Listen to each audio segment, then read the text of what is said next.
Amém. Meus irmãos, este é o segundo sermão aqui na exposição de Gênesis capítulo 38. E no primeiro sermão nós fizemos aqui um panorama geral sobre o tema desse capítulo. E nós vimos inclusive qual é a conexão, qual é aqui a relação com tudo que nós já aprendemos nos capítulos anteriores do livro de Gênesis. O capítulo 38 ele se concentra aqui em dar um pequeno panorama sobre a história de Judá.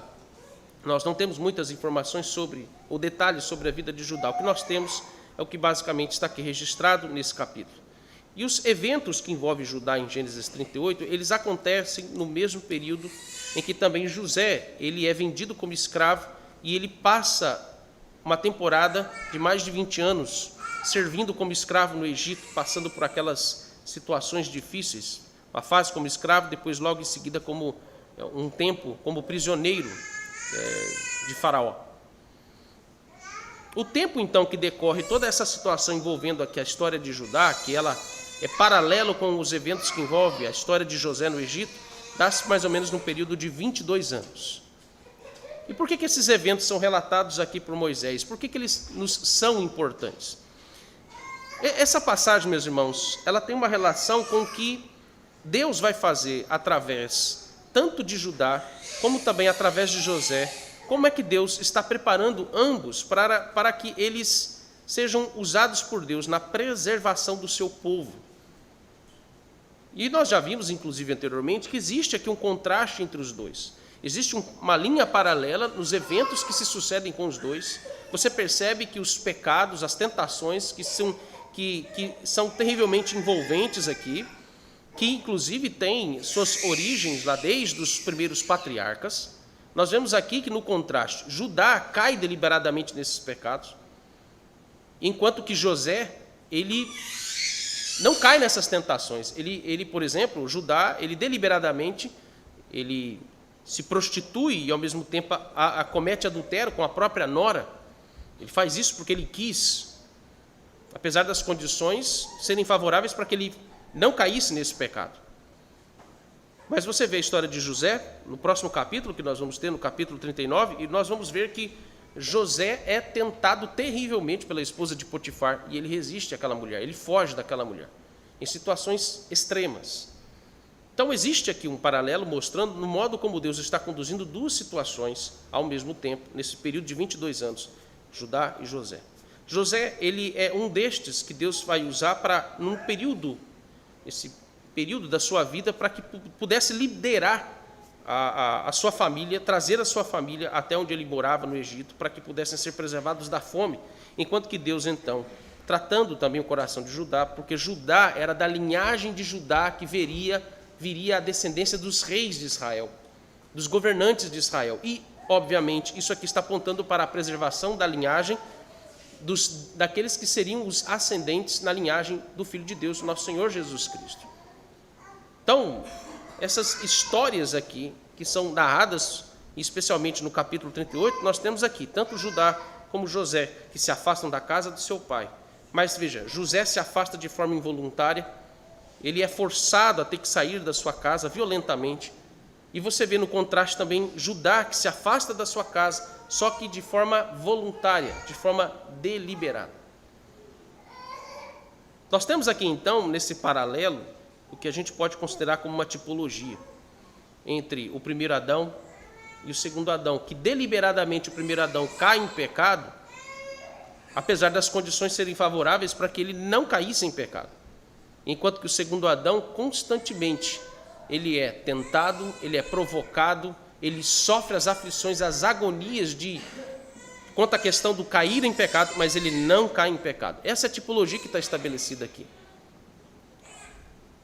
De que forma, então, o texto aqui, do capítulo 38, ele está dividido? A primeira sessão, nós nos concentramos aí, dos versos 1 a 5, na expressão desviado.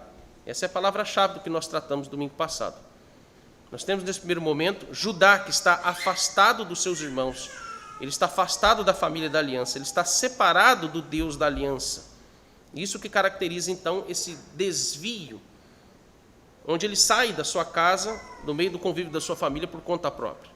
A segunda sessão, Agora nós entramos aqui dos versos 6 até o verso número 12, onde nós vamos definir aqui essa segunda sessão pela palavra juízo.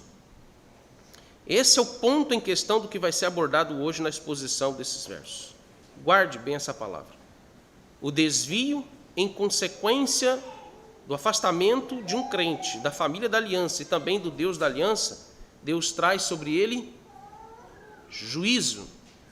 Talvez você esteja se perguntando, mas crentes podem sofrer o juízo de Deus? Podem. Tanto podem como inclusive há crentes que estão sob o juízo de Deus. Que juízo é esse? Nós vamos ver isso daqui a pouco.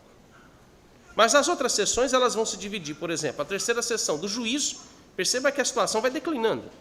Ele cai em desgraça pelo que ele faz, a maneira como ele cai numa armadilha. Na verdade, ele mesmo proporciona a oportunidade de cair numa armadilha que Tamar faz com ele aqui na situação, nesse imbróglio agora, ele cometer incesto, ou seja, ele não foi diferente do seu irmão mais velho. Lembra de Rúben? Rúben, descompensadamente envolvente do sexo, porque ele não tinha controle sobre isso, um problema que é da família patriarcal, inclusive, o problema da imoralidade, da lascívia, ser controlado pela lascívia, ser controlado pela imoralidade, pela impureza do coração, pela compulsividade sexual. Ele se deita com a madrasta, e por causa disso Deus desqualifica Rúben. E você vê agora Judá cometendo o mesmo pecado, só que com a nora. Então observe, ele cai em desgraça aqui.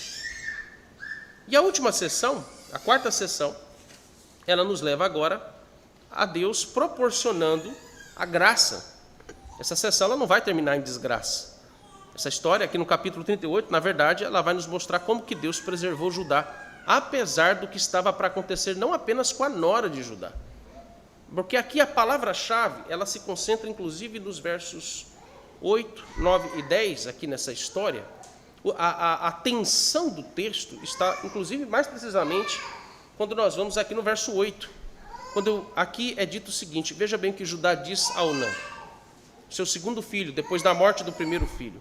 Possuí a mulher do teu irmão, cumpre o levirato e suscita descendência ao teu irmão. A ordem ordinária para a preservação da descendência de um homem era pelo filho mais velho. Então aqui está a tensão de todo o relato. Não apenas a vida daquelas pessoas está ameaçada, mas está ameaçada também a sua descendência, que aqui se tipifica como uma espécie também de morte. A morte não apenas da pessoa, como punição. A morte ela sempre tem esse sentido, esse significado de punição, seja qual for a morte, é punição a morte. Quando nós vamos para Gênesis capítulo 2, verso 17, o que Deus disse a Adão? O dia em que vocês comerem da árvore do conhecimento do bem e do mal, certamente vocês vão morrer. Isso é certo. Então a morte aparece aqui como uma punição em todos os seus aspectos, tanto no sentido físico, aqui você já vê a morte descaradamente no início do capítulo 38, quando Judá está afastado da família da aliança, está insensível à morte espiritual. E o aspecto da morte também na sua perspectiva histórica, quando nós temos aqui o fim de uma descendência. A ameaça que está sobre Judá não é apenas sobre a sua condição física, mas também é sobre o seu legado, a sua história. Ou seja, se ali acabasse a descendência de Judá, não teríamos nosso Redentor Jesus Cristo nascendo de Maria, da tribo ou da linhagem de Judá. Nós não teríamos o Salvador. Essa é a tensão que está proposta aqui. Veja o que o homem faz. Ele usa todos os meios possíveis para destruir os planos de Deus, seja de forma deliberada ou muitas vezes mesmo que não deliberadamente. Porque ele é tão entranhado ao problema do pecado no seu coração que tudo que ele faz, mesmo sem ter noção das consequências do que faz, é ainda assim tentar destruir os meios que Deus usa para preservar o seu povo, inclusive crentes. Quantas vezes nós cometemos pecados ou nós somos negligentes com determinados pecados e faltas, onde isso de alguma forma demonstra que estamos nos levantando contra os planos redentivos do Senhor. Então, observe que agora, nessa nessa última sessão, Deus é quem vai intervir. Mais uma vez, nós temos a família da aliança necessitando de uma intervenção divina. Só uma intervenção divina poderia salvar Judá dessa situação aqui. Seguindo então na exposição aqui dos versos 6 a 12, a linha que marca então o ponto central para desenvolvermos tudo que está estabelecido aqui, ela tem início lá no verso 1, apesar da nossa exposição ser aqui dos versos 6 a 12, mas eu quero que você volte seus olhos para o verso 1. Quando você tem o texto dizendo que Judá se apartou dos seus irmãos e se hospedou na casa de um adulamita chamado Ira, o afastamento aqui de Judá da casa dos seus irmãos está aqui refletindo a sua separação do Senhor, da aliança do Senhor.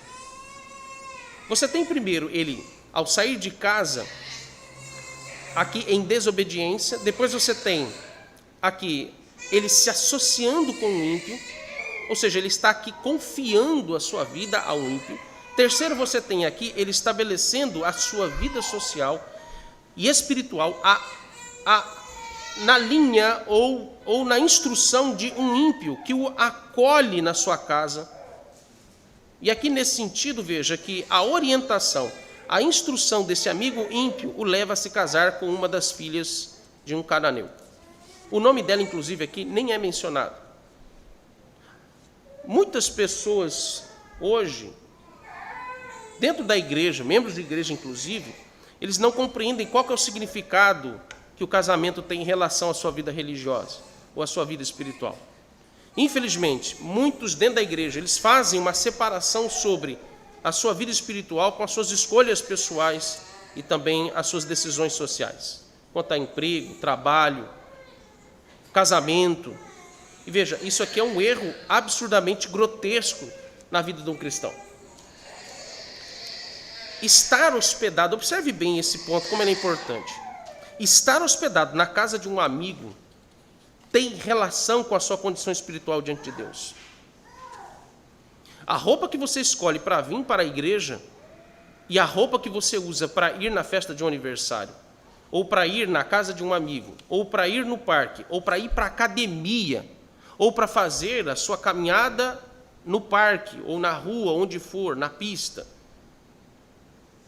Os adereços que você usa no seu cabelo, a maquiagem que as mulheres usam, a forma como os homens se vestem, as conversas, os vínculos, as relações sociais que vocês estabelecem, ou nós estabelecemos, tudo isso tem relação com a nossa vida espiritual. Aquele videozinho que você posta, eu não sei o nome daquele negócio, tem tantas redes sociais hoje, mas acho que é uma das mais famosas aí, que é a tal do TikTok, acho que é isso mesmo, né? Aquilo que você posta lá, imitando vozes, ou cenas, ou vídeos de pessoas famosas, de personalidade, de coisas grotescas, algumas que são até imundas, repetindo o discurso que está ali estabelecido. Tudo isso tem a ver com a sua vida espiritual. Todas estas coisas, nos mínimos detalhes, elas vão transparecer na sua relação, aliás, não necessariamente uma relação, mas na sua condição diante de Deus. Parece que não, mas é. O texto aqui está nos mostrando isso. Em particular, quando a gente vai, principalmente na questão do casamento, que é o que está aqui claramente notório a nós, e meus irmãos, a gente não pode se cansar de ser lembrados disso. Eu não posso me cansar de instruir os irmãos nisso quando o texto mostra. O casamento é um dos pontos mais sensíveis a essa questão, porque o casamento, ele não está separado do seu caráter religioso. Por isso, apesar do casamento não ser culto, mas o casamento ele tem um caráter religioso. A natureza do casamento é religiosa, ela é espiritual, porque ela foi instituída pelo próprio Deus. Ela está sob jurisdição da igreja, não deveria estar sob a jurisdição do Estado, como hoje na prática a gente vê. Não são as leis dos homens que devem regular as relações sociais, mas é a lei de Deus. Então, você veja que casamento não é apenas a concretização de uma relação pessoal e social. Antes de tudo, o casamento envolve você se submeter a um tipo de relação que ela é também religiosa e espiritual. E é por isso que a Bíblia condena e trata também o jugo desigual como uma das principais causas do declínio de uma pessoa, de sua família e também de toda uma sociedade. Relações mistas em todos os aspectos, e agora não apenas no casamento, mas em todos os aspectos, corrompe com mais facilidade e força a vida de uma pessoa crente. Quando você vai então para a segunda sessão, você vê que Moisés nos revela que Deus não deixa impune nenhum pecado. E aqui o escritor de Gênesis está nos mostrando como que Deus trata o pecado de um crente com a devida severidade que esse pecado merece. A palavra severidade, quando se diz que Deus ele é severo com os nossos pecados, uma realidade, um fato que muitas vezes nós não queremos admitir. Muitas, se não dizer que quase todas as vezes, não queremos admitir. Não queremos admitir que Deus é severo, que Deus trata com a severidade os nossos pecados, porque nós temos uma imagem diferente de Deus nessas atuais gerações de uns anos para cá. Quando nós pensamos nessa expressão, o fato de que Deus, ele trata com severidade o nosso pecado, infelizmente um dos argumentos mais usados pelas pessoas é de que Deus ele não pode ser severo com os homens, porque ele é misericordioso, porque ele é amoroso. Isso já é um clichê, né? Já é um discurso já pronto, já o politicamente correto dentro das igrejas. Mas a severidade do castigo de Deus sobre o pecado, meus irmãos, não é porque ele é moralmente perverso, até porque isso tornaria Deus um ser pecaminoso, porque quando você vai para o texto de Tiago, capítulo 1, dos versos 13 a 15, você sabe muito bem que passagem é essa, vira e mexe a gente tem lido esse texto aqui. Quando ele nos diz que ninguém pode tentar a Deus quando cai em tentação, quando cai em pecado, ou culpar a Deus das suas tentações quando ele cai em pecado, porque Deus não tenta ninguém, e também Deus não pode ser tentado. Nós somos tentados conforme a cobiça do nosso coração, que nos seduz, que nos atrai, nos seduz e nos leva a pecado. E ao pecado, uma vez pecado, ele gera a morte. Ao contrário, o que a Bíblia nos mostra é que a severidade de Deus contra nós é por causa da nossa própria perversidade, ou também por causa da perversidade dos nossos pecados. Por isso a severidade, a medida da qual merece a sua postura, a sua conduta, os seus pensamentos, as suas palavras, a maneira como você se porta diante de Deus, ela vai ter um rebote aí, ela vai ter um retorno. Nós é quem somos maus perante a generosidade e a santidade de Deus. É por isso que o juízo de Deus contra o pecado é algo bom para nós. Se nós trazermos isso ao contexto agora dos crentes, a severidade com que Deus trata os nossos pecados é algo que é bom para nós, porque Deus está usando o seu castigo para nos purificar, ou para purificar os crentes da sua própria perversidade. É bom quando Deus traz juízo sobre nós por um tempo. Esse juízo não dura para sempre. Acabamos de ler um salmo na liturgia, que o salmista expressa isso, do peso da mão de Deus sobre eles, a ponto dele dizer: já não como mais o meu pão, eu estou por osso. O corpo e a alma estão afligidos pela tua ira, pelo teu juízo sobre mim e sobre o teu povo. Até quando, Senhor? Até quando? Ele fala crendo que aquilo vai acabar. O juízo de Deus, então, a severidade de Deus contra os nossos pecados, ela tem um período. Ela vai acabar, como demonstração clara da misericórdia de Deus. Mas eu quero te chamar a sua atenção para o fato de que, veja, você percebe com clareza a severidade de Deus em castigar aqui Judá, em trazer esse juízo temporário sobre Judá. Quando, primeiro, ele entrega a Judá o seu próprio coração, entrega a Judá os seus próprios intentos. Veja, Deus entrega a Judá a sua lascívia, Deus entrega a Judá a perversidade e, mais uma vez, observe, Deus entregando a família da aliança as suas próprias mentiras. Eles eram dados ao problema da mentira, da prevaricação, do defraudar o próximo.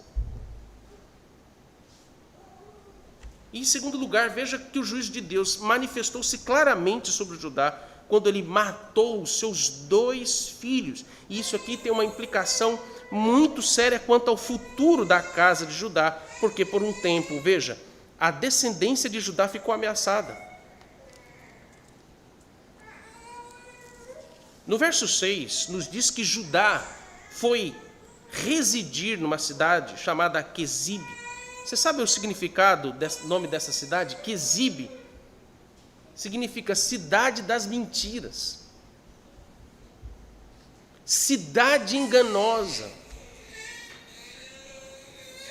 Todo é para mostrar claramente a nós. Lembra que eu já expliquei a vocês que a leitura que nós devemos fazer das Escrituras deve nos levar a se atentar minuciosamente ao significado dos termos, do contexto que é aplicado aqui. O cenário estabelecido no nome dessa cidade, mostrando que a vida de Judá era envolta a mentiras, a enganos. Talvez você esteja aqui agora, mas você está envolto a mentiras, a enganos.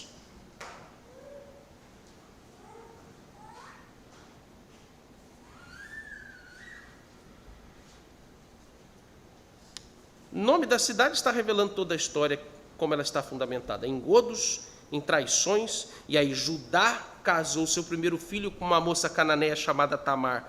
E aí o nome de Tamar se diferencia de tudo que está acontecendo aqui.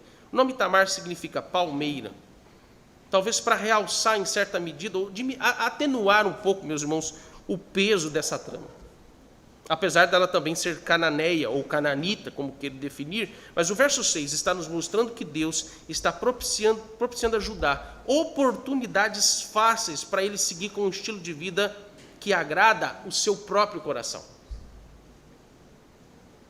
Se você notar os nomes que ele deu para os seus filhos, 2 deles refletem que Judá estava bem longe de Deus, que ele estava tão distante de Deus, que ele se comportava como um ímpio. Por exemplo, eu vou citar apenas aqui o nome do filho mais velho. O significado do nome do filho mais velho, simplesmente significa mal. Como é que um crente dá um nome desse para o seu filho? Você daria esse nome para o seu filho? Em vez de chamar Natan, Em vez de chamar Lucas, Isaac, Samuel, Heitor, Mário Sérgio, todos eles que estão aqui, você colocaria o nome deles de mal.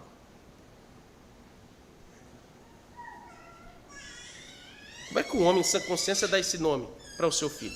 E observe que o primeiro filho, quem deu o nome, o texto é claro em nos dizer, aqui no verso de número 4, aliás, o verso 3, que diz que quem deu esse nome foi o pai, não foi a mãe. A mãe deu o nome do segundo filho. Estão percebendo os detalhes mostrando a gravidade da situação, de quanto um homem crente está tão longe, tão longe, tão longe, tão distante do Senhor? O que o verso 7, por exemplo, agora volte os seus olhos aí, o verso 7 reflete muito bem aqui qual era o caráter desse rapaz agora, de o filho mais velho. O caráter dele e de toda a família dele. Quando os filhos aqui, nesta passagem, eles refletem a natureza, a intenção, o estilo de vida dos seus progenitores, dos seus pais. Porque Judá também era de um caráter mau, perverso. Isso nos fica claro quando ele foi, por exemplo, no capítulo 37, o proponente da ideia de vender José como escravo para o Egito, lá para os ismaelitas no Egito.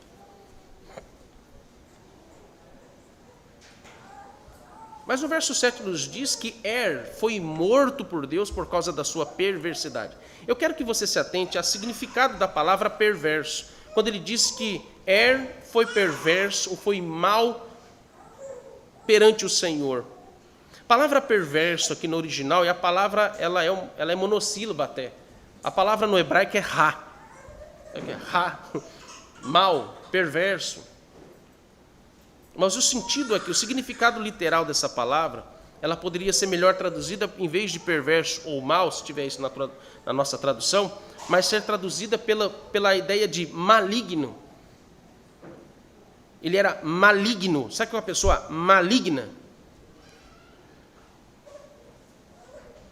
Uma pessoa perversa é aquela que deliberadamente provoca a miséria de outras pessoas por puro prazer de ser maligno.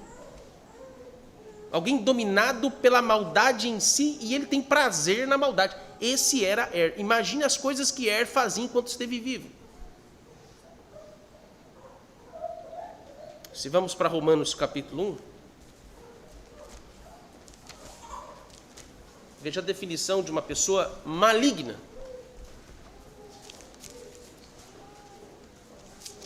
No final do capítulo 1, verso 28.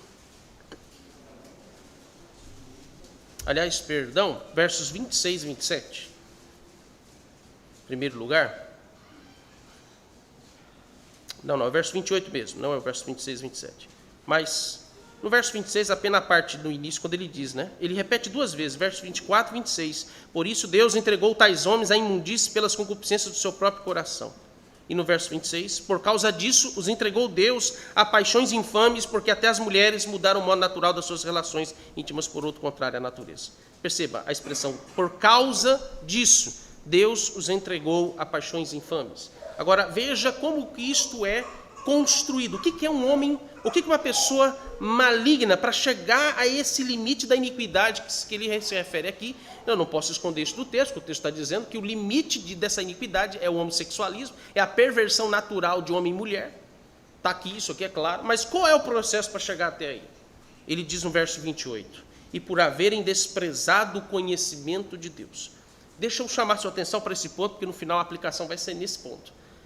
Desprezado o conhecimento de Deus, ou seja, se tornaram incrédulos. Esse é o primeiro ponto, incrédulos. O próprio Deus os entregou uma disposição mental reprovável para praticarem coisas inconvenientes, cheio de toda injustiça, malícia, avareza e maldade, possuídos de inveja, homicídio, contenda, dolo e malignidade, sendo difamadores, caluniadores, aborrecidos de Deus, insolentes, soberbos, presunçosos, inventores de males, desobedientes aos pais, insensatos, pérfidos, sem afeição natural e sem misericórdia. Ora, conhecendo eles a sentença de Deus, de que são passíveis de morte os que tais coisas praticam, não somente as fazem, mas também aprovam os que assim procedem. Não está falando só dos que fazem. A malignidade também está naquele que consente, concorda, faz apologia, defende.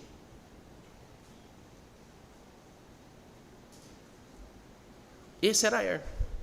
No processo de incredulidade, rebeldia, até que as coisas foram chegando a um ponto limite e Deus disse, basta. E ele mata. O texto não diz que ele morre de uma forma acidental, mas Deus mata. Nós vivemos numa geração que as pessoas não acreditam mais nisso. Não acreditam mais nisso. Por quê? Está constatando biblicamente que, na verdade, Deus está entregando elas ao seu próprio coração. Olha o juízo de Deus aqui sendo revelado a nós. Verso 8. Ele nos diz que Judá cumpriu com o que ordenava a lei e a convenção da época, quando a lei do levirato, esse é o nome dessa lei, a lei do levirato dizia que quando o filho mais velho morresse,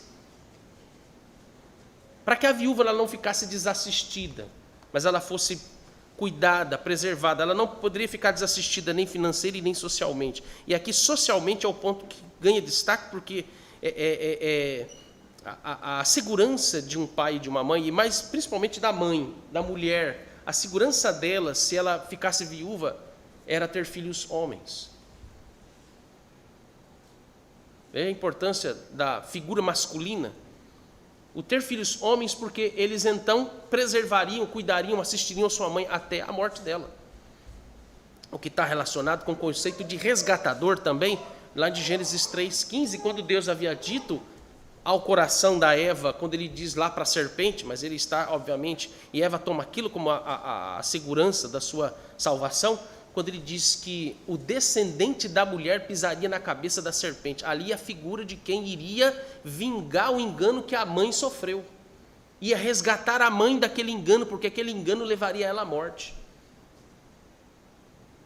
Então, ter filhos tem relação com a figura de alguém que vai ser o seu resgatador.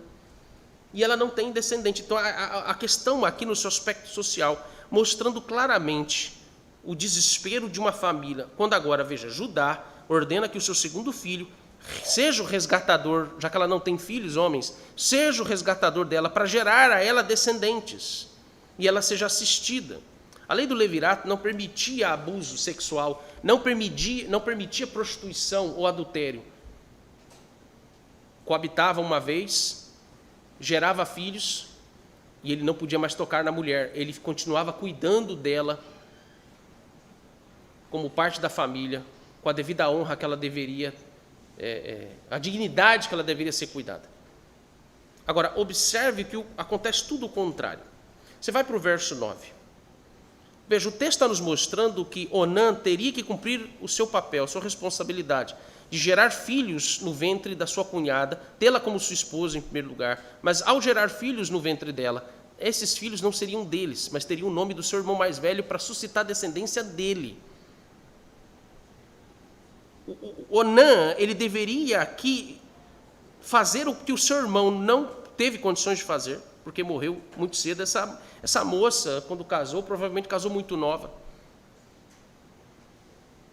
Isso acontecia muito antigamente. Casava-se muito, muito nova, 14 anos, 15 anos, 16 anos. E ela ficou viúva muito nova, não teve tempo de ter filhos, porque o texto está nos mostrando que o casamento durou muito pouco. Você percebe que existe aqui uma precipitação nas relações sociais? A pressa de Judá. Porque os filhos de Judá ainda eram muito jovens, inclusive o mais novo, o terceiro, o caçula, ainda era menino, quando o segundo irmão também morre, quando Deus o mata. E aqui Onã se mostra duplamente ímpio, porque além da sua perversidade natural, maligna, o que é próprio do caráter dos cananeus e também do seu pai Judá, Onã também defraudou Tamar e ele abusou sexualmente dela. Este é o ponto que não deveríamos nos espantar, que por dois motivos. Primeiro, isso era próprio dos habitantes de Canaã, como nós já vimos lá em Gênesis 34 com Siquém. Segundo, Judá e Jacó, eles também haviam se envolvido nestes mesmos pecados, inclusive de defraudar e mentir às pessoas. O verso 10 nos diz que Onã o que ele fazia foi considerado mal perante os olhos do Senhor. O que foi exatamente aqui a perversidade de Onã? Por qual motivo ele não desejava gerar filhos com Tamar? Está percebendo isso aqui? O ponto aqui não foi em si a questão dele, ao ter relações com a Tamar, ele ter tirado, né, e deixado o sêmen cair na terra. Não é em si só a imoralidade, porque aqui realmente a imoralidade ela está descrita de uma forma tão nítida e nojenta, imunda. Deus não está escondendo nada do que exatamente foi feito. Mas o ponto em questão está na intenção do que Onã faz aqui. Onã, na verdade, ele não permite, ele não deseja suscitar descendência para o seu irmão, porque ele, na verdade, ele queria tomar o lugar do seu irmão. Ele achava que tinha direito, pela morte do seu irmão, de ele assumir o papel de herdeiro, de primogênito, de ser o líder no lugar do seu pai, de ter primazia na família em tudo que foi construído por Judá. Há uma disputa aqui por poder. Se ele gerasse filhos em Tamar, eles seriam considerados descendentes, não de Onã, mas eles seriam considerados descendentes de Er, que é o mais velho, e automaticamente os herdeiros naturais na linha sucessória de Judá não seria Onã e a sua descendência, mas seria a descendência de Er. Onã está negando a descendência do seu próprio pai, na ordem como ela deveria ser sucedida. O ponto em questão, nessa postura aqui perversa de Onã, é exatamente a rejeição dessa descendência. E do descendente que está incluso nela. A perversidade de Onã aqui está revelando que ele não queria que seu pai tivesse uma linhagem por sucessão legítima com Tamar. E essa foi a forma de Onã humilhar não apenas Tamar, quando ele abusa dela. Ele fez isso várias vezes com ela, desfrutando, aproveitando-se da situação para, inclusive, ter o desfrute do prazer sexual, da imoralidade, e, ao mesmo tempo, impedir que a linhagem da tribo de Judá viesse ter continuidade. Ele queria a morte do seu próprio pai nesse legado, nessa linhagem.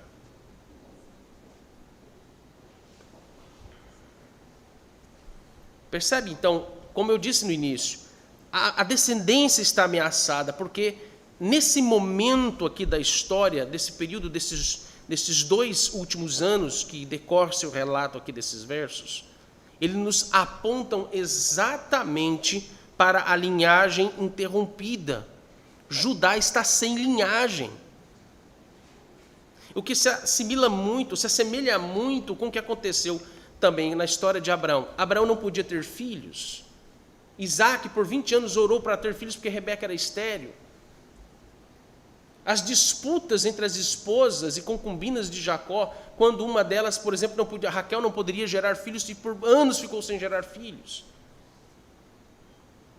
E agora você tem Judá, que é a continuidade dessa linhagem do povo de Deus, a linhagem real do povo de Deus. Você tem agora aqui a interrupção. Você tem, na verdade, aqui essa interrupção de 2 formas. Uma, quando Deus mata os filhos dele, e agora só sobrou um. E segundo, a interrupção de gerar filhos.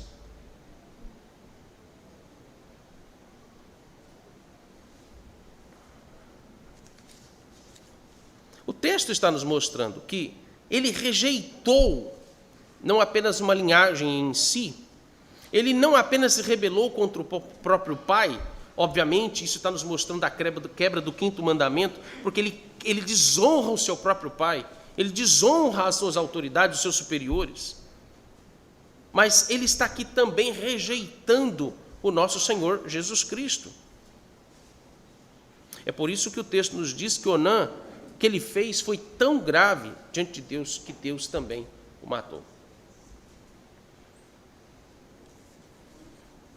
Você vai para o verso 11, e agora só temos um filho, Selá, que ainda era menino e não poderia se casar. E veja que Judá, ele ordena que Tamar volte para a casa do seu pai, que fique sob os cuidados da família dela, e aí ele faz uma promessa que ele não vai cumprir. Ele promete que quando Selá estiver grande, estiver homem, em condições de se casar, ele vai dar o seu 3º filho como marido para ela, para suscitar descendência. Mas aqui Judá está novamente agindo com dolo, está defraudando Tamar. E essa defraudação ela vai se concretizar no adultério, na armadilha que Tamar vai articular e executar contra o próprio sogro. Você percebe que Judá não é diferente dos 2 filhos mais velhos, dos 2 primeiros filhos? Quando aqui, o que Judá está fazendo quando ele manda a nora de volta para a casa dos seus pais? Ele está se eximindo da responsabilidade de cuidar da sua nora.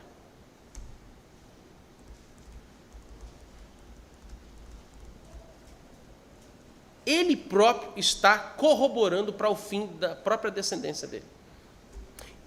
Obviamente que aqui, mesmo que Judá, veja, Judá está vendo Tamar como um infortúnio, está vendo Judá como um peso para ele, como um problema para ele. Você percebe a cabeça de um homem quando ele está tão longe de Deus, ele está tão distante de Deus, que ele vai considerar todos em sua volta como infortúnio, peso e responsáveis pelas consequências dos seus pecados, menos ele responsável pelos seus pecados. Ele joga um peso sobre Tamar, como que condicionando Tamar como responsável. pelo juízo de Deus sobre ele, sendo que, na verdade, em vez dele reconhecer que Deus estava o ajuizando, que Deus estava trazendo um severo castigo sobre ele, para que ele reconhecesse os seus pecados, para que ele reconhecesse que se afastou da aliança de Deus, e se arrependesse dos seus pecados, e se voltasse para Deus. Ele preferiu colocar culpa e responsabilizar Tamar por isso. Outra semelhança que você percebe na história do povo de Deus no livro de Gênesis, que desde lá do Jardim do Éden, você lembra o que Adão disse para Deus, quando Deus perguntou para ele: Adão, o que foi que você fez? Comeu do fruto que eu disse para você não comer? E o que Adão diz? A mulher que tu me deste. A mulher que tu me deste me deu do fruto e eu comi. Você vê a mesma situação, a semelhança dessa mesma situação, quando Abraão também deixou Sara sobre um peso, uma responsabilidade, deixou ela entregue ao seu próprio coração, lá em Gênesis capítulo 16. Você tem o mesmo pecado sendo cometido quando Isaac permitiu que Rebeca tomasse as rédeas da tensão entre os dois irmãos, os dois filhos. E aquilo também quase causou a morte dos dois filhos deles. E Rebeca estava com um peso terrível sobre ela. E novamente você tem uma mulher agora aqui sobrecarregada com o peso dos pecados do líder da casa que ela pertence. Homens que deixam, eu não estou falando de dinheiro, não estou falando apenas do sustento físico, material da casa, porque quando chega a esse ponto dessa omissão do cuidado físico, é porque, meus irmãos, as demais coisas estão como um túmulo que já está lá dentro, tudo potrificado, podre, imundo, que não dá para chegar perto, o tamanho tamanho que seja ser fétido a vida de um homem que chega a ser omisso a tal ponto de desprover a sua própria casa financeiramente.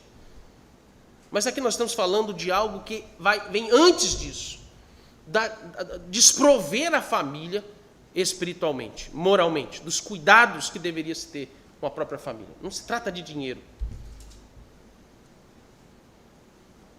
Isso aqui nos traz uma lição aos solteiros, e às irmãs também solteiras, as mais novas. Como isso aqui é importante e é decisivo na sua vida, nas escolhas que você faz sobre com quem você quer casar. É possível que você olhe para um homem e veja nele a possibilidade dele te sustentar e te dar um conforto financeiro, material, te dá segurança física, social, material. Mas a gente sabe de muitos homens que ganham 20 mil reais, 30 mil reais, fazem concurso público, ganham rios de dinheiro, mas são tudo moleques. Vou falar bem até aqui no microfone, bem baixo, moleque. São moleques, menininhos.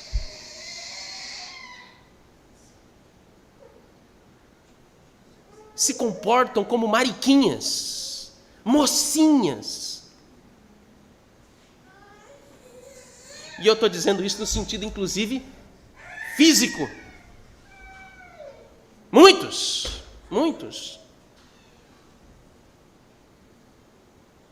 É com esse que você quer casar? Porque ele ganha 20 mil, 30 mil reais? Porque ele vai te dar segurança financeira?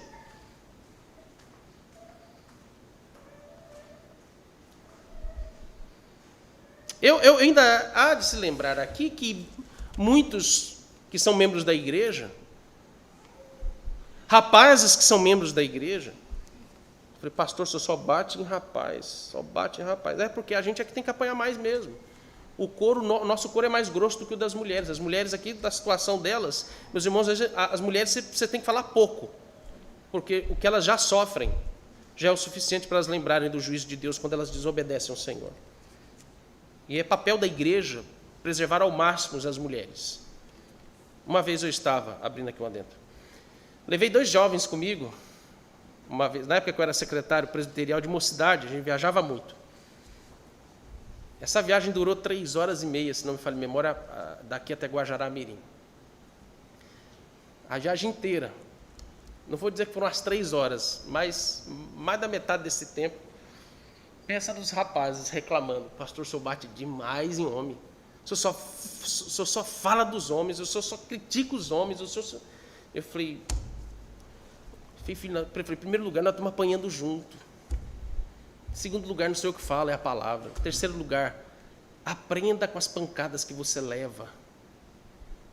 Rapazes, aprendam com as pancadas, as broncas, as exortações, as repreensões severas que vocês levam. Porque você tem um couro grosso para apanhar mais. Mas apanhe uma vez só. Aprenda a lição. Se arrependa dos seus pecados, siga em frente.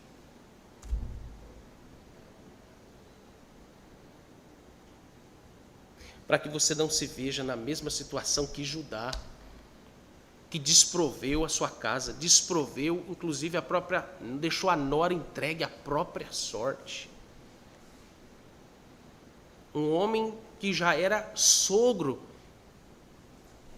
que já estava prestes a se tornar vô, um homem que tinha proeminência e liderança no meio do seu clã, ele era juiz, nós vamos ver isso depois, nas próximas sessões. Ele julga Tamar, ele é juiz do seu clã, da sua tribo. É uma espécie de um rei tribal, alguém que exerce autoridade primar sobre esse povo. Se comportou como moleque, porque a vida toda ele agiu como moleque, seu pai não o disciplinou.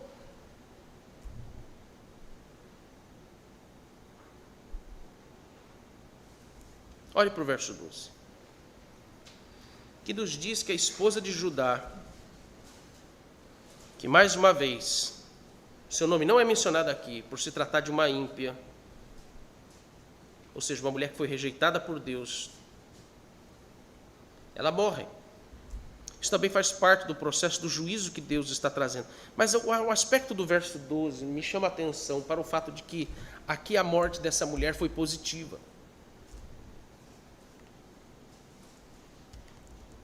Como assim, pastor? Era a esposa dele. Como assim? Sim, foi positiva. Nós temos uma mulher que tem influência sobre os filhos.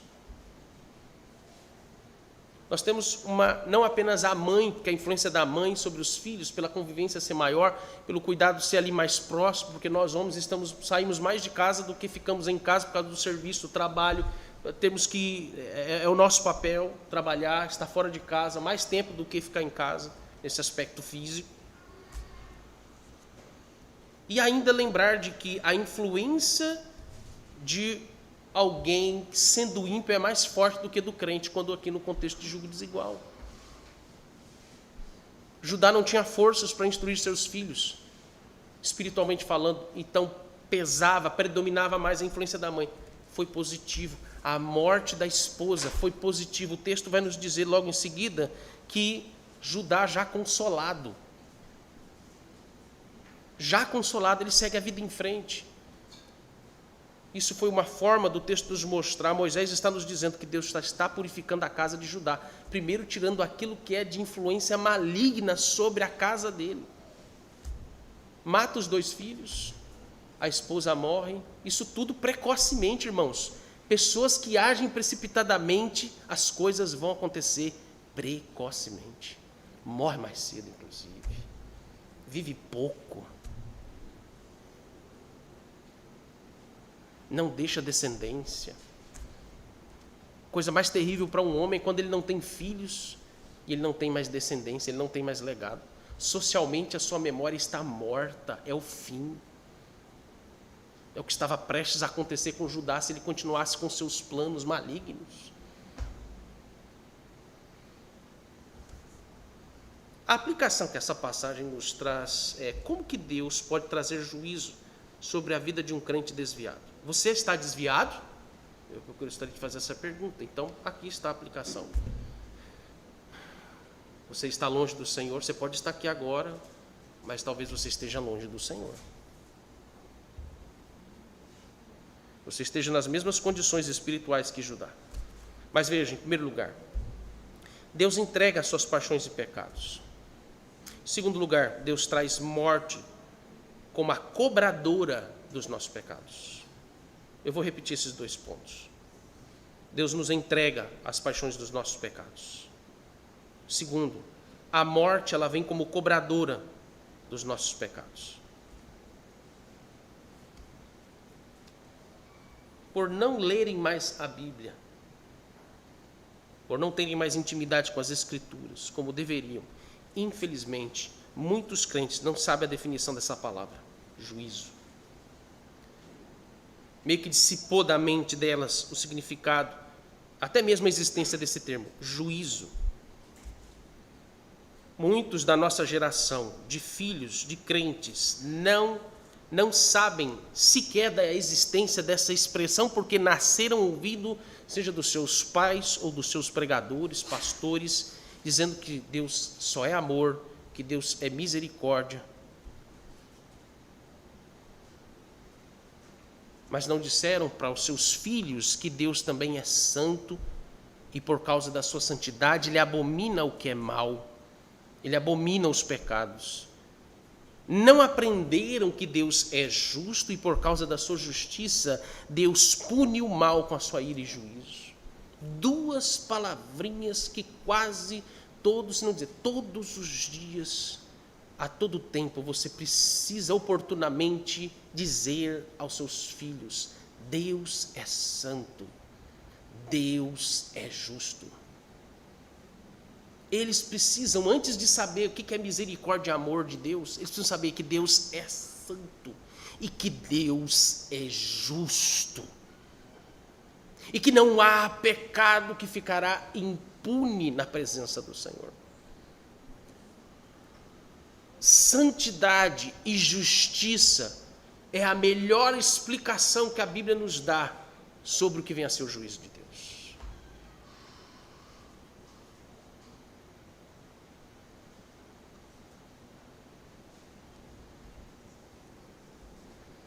Judá foi um destes homens que estava tão longe de Deus que não se preocupou em menos dizer para os filhos dele que Deus era santo, que Deus era justo e que Deus também era fogo consumidor.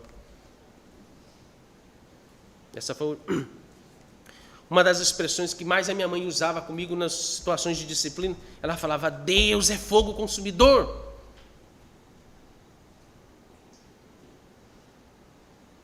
Deus é fogo consumidor.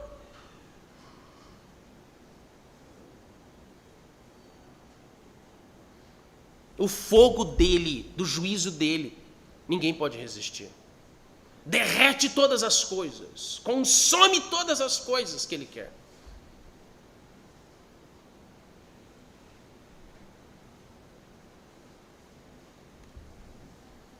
Homens, quando eles estão longe de Deus, eles perdem a noção. Esse é o primeiro ponto que se destaca no coração de Judá. Eles perdem a noção, quando estão entregues aos seus pecados, perdem a noção no seu coração do que significa o temor ao Senhor, a santidade, a justiça e o juízo de Deus. Perdem o limite do seu desvio a ponto deles permitirem que a morte venha, em algum momento, cobrar o ônus provocado pelos seus pecados até a terceira e quarta geração. Você quer saber se o homem já está entregue ao seu próprio coração e ele já está tão longe de Deus a ponto de já estar ali associada à impiedade?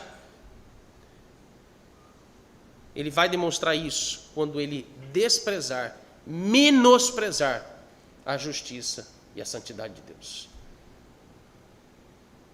Olhe e vejamos a grande maioria das igrejas, o que tem sido pregado e ensinado, e o desprezo que se tem pela santidade e a justiça de Deus.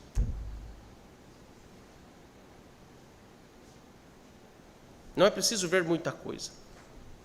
Basta ver o que se prega num púlpito, basta ver o que um pai ensina para os seus filhos. ou até mesmo aquilo que ele não tem ensinado para os seus filhos.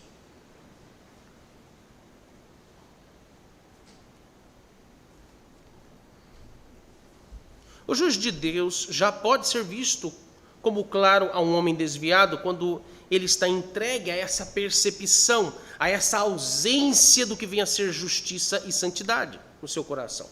A primeira faceta do juízo de Deus é entregá-los a esse tipo de engano, essa operação do erro, que aqui nas Escrituras é chamado de tolice intelectual, antes dela se tornar religiosa e moral. Tolice intelectual. Conhecendo a Deus, eles o desprezaram e Deus os entregou a tudo aquilo que é inconveniente. Acabamos de ler isso, Romanos 1:28. Tendo desprezado o conhecimento de Deus, ou seja, quem é Deus? Eles desprezaram isso.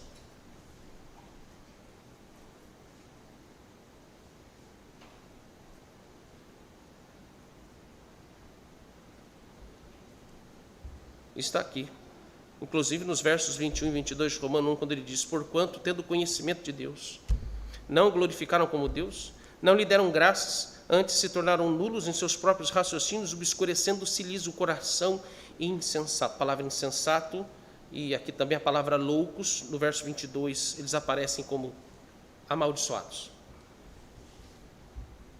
Inculcando-se por sábios, tornaram-se loucos. Em outras palavras, o juízo de Deus traz obscuridade na mente do homem, no modo de ver, interpretar e de dar sentido a todas as coisas, quando elas estão sendo relacionadas a tudo que envolve a sua vida espiritual.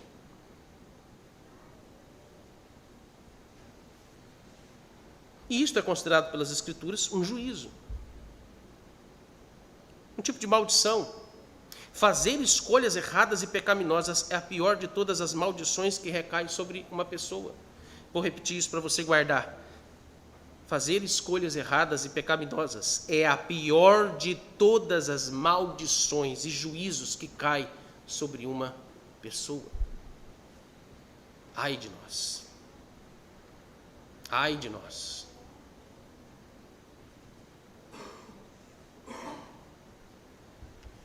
A segunda faceta desse juízo aqui é as consequências das escolhas, já que então a pior delas é fazer essas escolhas.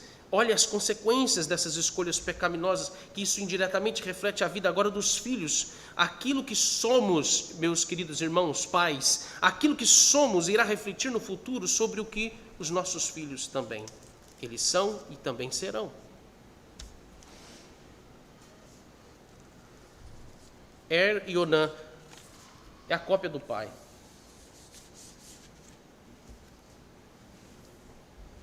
E Onã são exatamente o que o pai era, mas foram a versão piorada do pai deles no seu caráter. Perceba que a consequência de um casamento misto não vai ter outra implicação senão gerar filhos que sejam ímpios. Quer coisa pior do que isso? Há pais que preferem morrer do que passar pelo desgosto de verem seus filhos ímpios.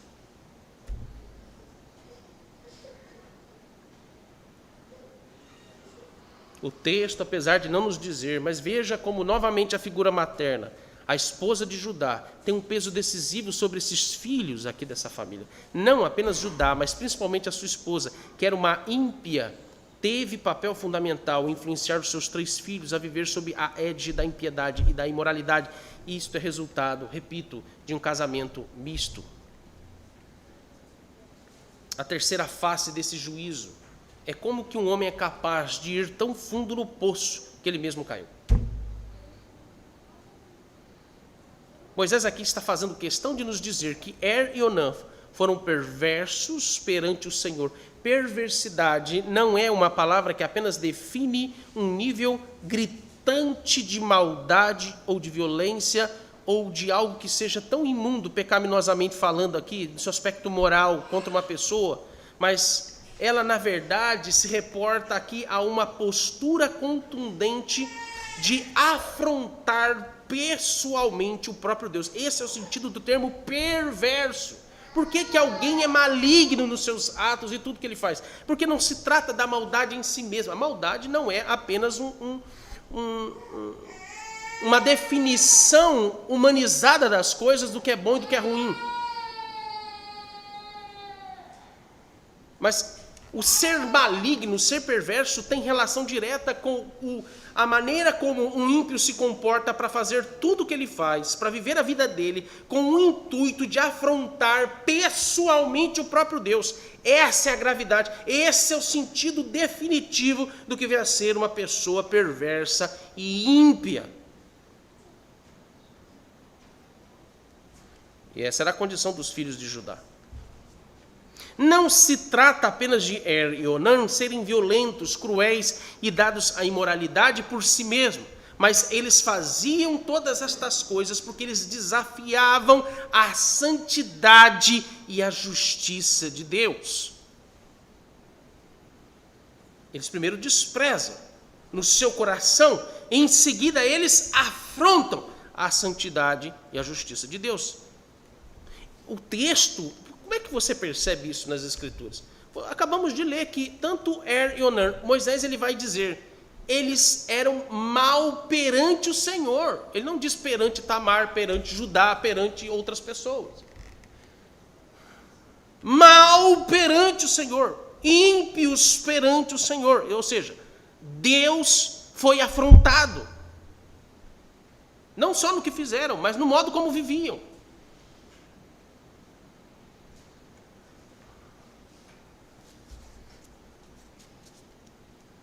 É por isso que Deus tirou a vida deles aqui. Mostra, veja, no texto você vai ver que o único episódio que nós temos nas Escrituras, até esse momento aqui no início, em Gênesis, de um juízo que a morte ela é súbita e ela é destrutiva visualmente, testemunhalmente, é Sodoma e Gomorra. Agora você tem novamente isso, só que agora dentro da casa de um crente.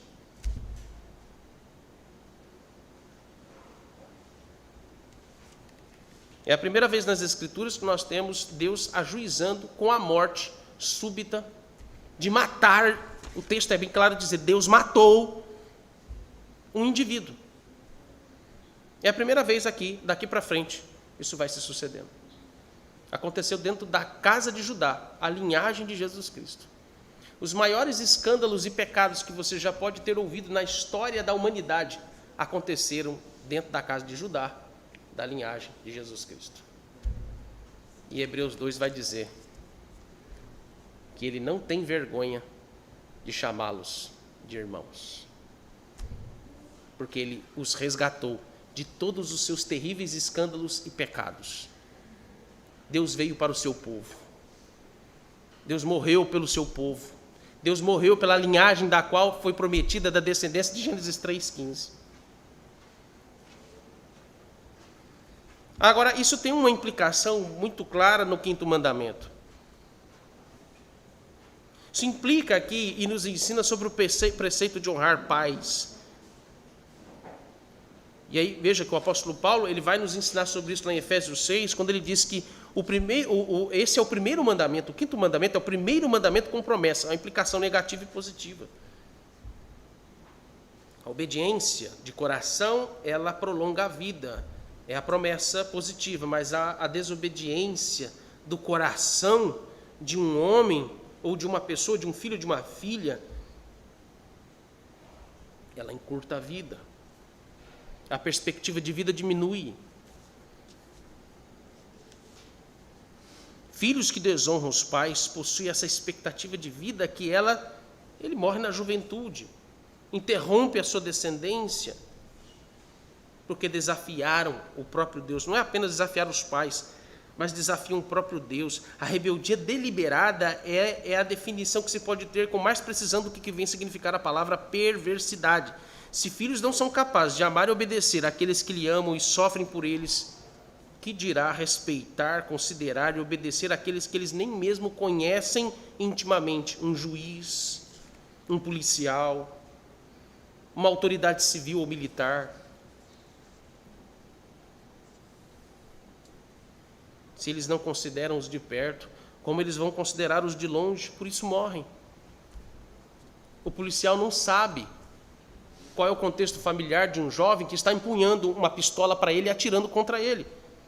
O policial tem que cumprir o papel dele como autoridade militar de impedir que aquele jovem com uma pistola, seja qual for a história da vida dele, o que esteja se passando com ele, atinja a vida de outras pessoas. Ele tem que morrer.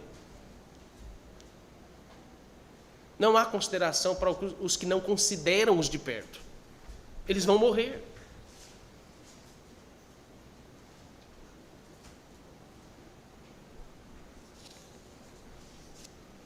Mas, meus irmãos, por fim, isso aqui implica em algo fundamental nessa passagem. A maior de todas as perversidades que nós temos registrados aqui, e que é o juízo de Deus sobre o coração de uma pessoa, é a rejeição ao próprio Cristo. Esse é o ponto ápice do texto, que envolve os versos 8 e 9 do que Onã fez. Apesar de Judá ele estar distante de Deus, me chama muita atenção no verso 8, que ainda assim, Judá sendo crente, ele havia ainda algum resquício da fé, da religião que ele foi ensinada pelos seus avós e pelo seu pai Jacó, sobre a promessa de uma descendência e de um descendente. Isso ainda estava lá no coração dele, porque ele era crente, irmãos. Ele era crente. Os desviados um dia voltam. O filho pródigo chegou ao ponto de comer comida de porcos, dormir com os porcos, mas ele não era um porco. E foi isso que Deus trouxe à mente dele quando deixou ele no fundo do poço, ou lameado entre os porcos, se associando com os ímpios. Mas Deus o lembrou, ele fez o lembrar da casa do Pai, das misericórdias do Senhor lá na casa do Pai, que apesar da rebeldia dele, o Pai o sustentava, o considerava como filho. E ele olhava para aqueles porcos. Eu tenho certeza que Deus fez ele lembrar e pensar: meu Deus, eu estou no meio de porcos, mas eu não sou um porco. Mas para a gente lembrar que a gente não é um porco, Deus muitas vezes vai nos jogar no meio dos porcos para comer a mesma lavagem que eles comem, para que a gente lembre que nós não somos porcos.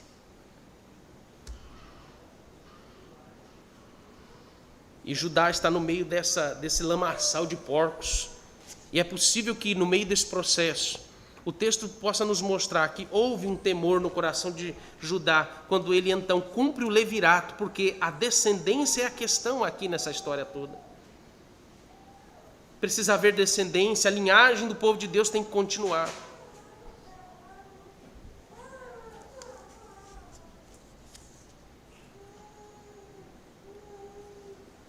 Agora, observe. Quero que você veja atentamente como que esta casa, a sua vida e a vida destes filhos, elas refletem a mesma coisa dentro da sua própria casa também, a casa de Judá. Refletem isso na sua própria casa, na sua vida e também na vida da sua família. Mesmo olhando para eles, mesmo sabendo das consequências do seu afastamento, lembre-se que ainda que haja um resquício, você não será capaz de sair dessa condição que você se encontra se você está igual a Judá. Você não é capaz de sair dessa situação calamitosa por si mesmo. Veja a condição em que o Judá se encontrava em tentar achar um meio por si mesmo de se livrar do juízo de Deus, mas ele não conseguiu. Ele não conseguiu. Ele foi até as últimas consequências de toda a sua atitude, postura e desobediência.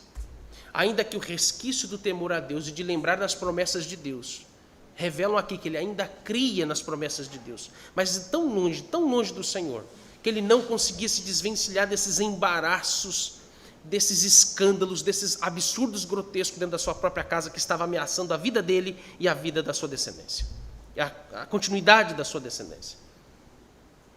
Porque o texto está nos mostrando que homens, quando são ajuizados por Deus, não conseguem por si mesmos se livrarem desse juízo, enquanto Deus estiver o ajuizando, ele e toda a sua casa, por ter escolhido viver longe do Senhor. Enquanto Deus não mover o coração de um homem ajuizado ao arrependimento dos seus pecados, não é ele que vai descobrir em si mesmo que ele tem que se arrepender, ele vai se arrepender. Não! Arrependimento é algo que o Espírito Santo produz no coração do homem.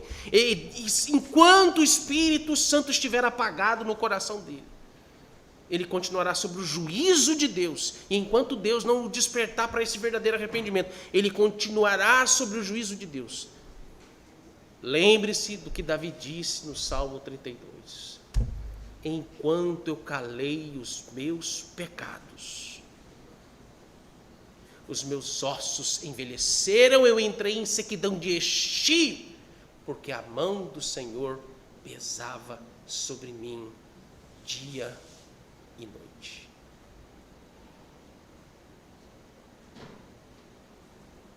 Ninguém pode escapar do juízo de Deus.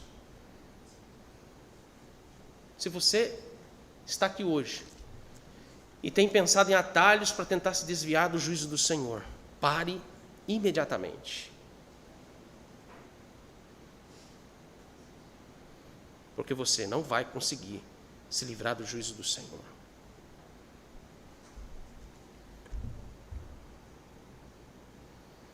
Ninguém pode escapar do juízo de Deus.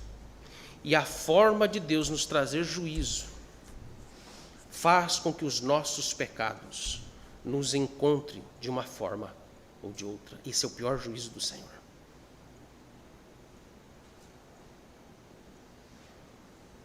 Sabe aquela sensação que quando você está pecando e vem na sua mente, junto com o prazer do pecado vem na sua mente, isso aqui vai passar, Deus já perdoou, estou de boa, mas no outro dia você vai repetir, o mesmo pensamento vai vir. E aos poucos aquilo vai minando e vai cauterizando seu coração. E você aos poucos vai perdendo o temor do Senhor. Não vai mais medindo o peso das consequências. Ali você já está entregue ao juízo do Senhor. O juízo do Senhor nada mais é do que os nossos pecados nos encontrando. Os nossos pecados nos acham. Não adianta esconder, porque de uma forma ou de outra o teu pecado te acha. E você não tem como escapar dele. Esse é o pior juízo que pode cair sobre o homem enquanto ele está afundado na sua rebeldia contra Deus. Agora Deus faz isso conosco para que encontremos socorro desse castigo somente no castigo e na maldição que caiu sobre Jesus Cristo sem ele merecer. Deus usa esses juízos temporários sobre nós com o intuito de nos levar a olhar para o castigo e o juízo que cai sobre nosso Redentor Jesus, mesmo ele sendo inocente. É por isso que o juízo de Deus sobre os crentes, repito como eu disse no início, o juízo de Deus sobre os crentes não é tão ruim assim. Dói muito. A gente sofre, padece.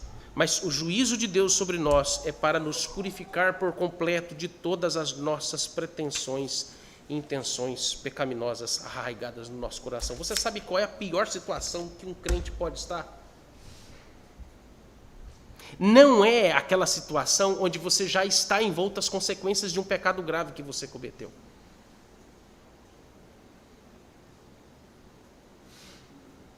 Mas a pior situação que um homem pode se encontrar é quando ele está envolto nos seus pecados. É quando o seu coração não abandona os seus pecados. Esse é o pior juízo que um homem pode encontrar sobre ele. Porque se ele não abandonar os seus pecados, preste bem atenção nisso.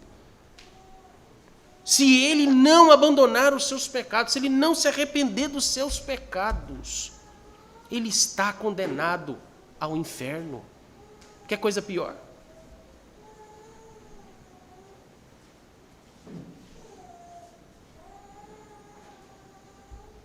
Ao chamado arrependimento, ela vem hoje na palavra juízo.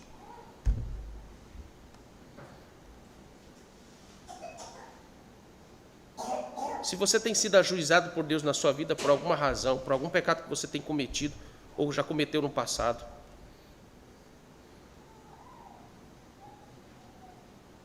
você tem de fato reconhecido que o juízo tem vindo da mão do Senhor para que você seja tratado dos seus pecados? Ou você tem jogado a responsabilidade, a culpa, o peso de tudo que está acontecendo contra você, que vem da mão do Senhor, nas pessoas? Como é que você tem lidado com o juízo de Deus sobre a sua vida? Se Deus tem te disciplinado severamente, te ajuizado, Você tem visto que a mão do Senhor te dizendo e te puxando de volta e te dizendo: volta à minha presença, volta à minha presença. Se acheguem a mim e eu vou santificar vocês. E o meu nome vai ser glorificado no meio do meu povo. Foi isso que Deus disse para Arão através de Moisés, quando ele matou os 2 filhos dele. Porque os 2 filhos dele pecaram contra Deus com fogo estranho na casa do Senhor. E o Senhor os consumiu com fogo santo.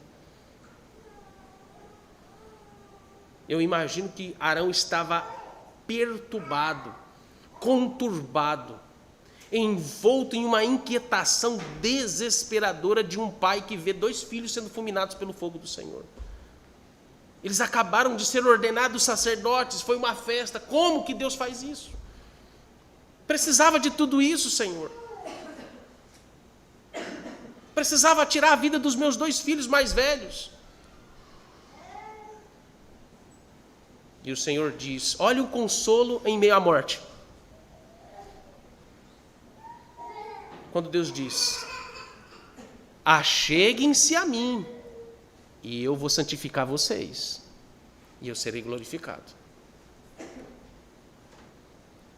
Aqueles que se achegam ao Senhor, buscam socorro em Cristo, eles vão ser santificados. Eles vão ter seus pecados perdoados. Deus vai fazer com que eles abandonem os seus pecados e vivam conforme a vontade do Senhor. E o nosso consolo vem nessa fala final que o Senhor fala com Arão: e eu serei glorificado. A glória do Senhor, glorificar ao Senhor, é o consolo máximo que um crente recebe quando ele está em meio às penúrias, sofrimento e o peso do juízo de Deus sobre a vida dele. E eu serei glorificado. Amém. Coloque-se em pé.